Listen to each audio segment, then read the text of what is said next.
Good morning kasaka. Ito po ang ating tataniman ng punla nating kalabasa.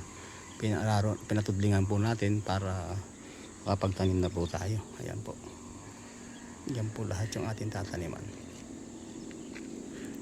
Pa-plat-plat po yan para magkaroon ng taguling. Dahil sa tagulan, hindi po pwede na walang taguling mga kasaka. Lulubog po ito.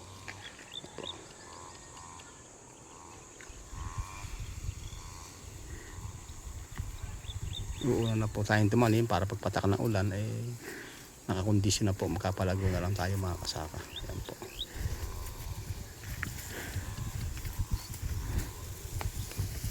Yan lalo mga kadyang wari.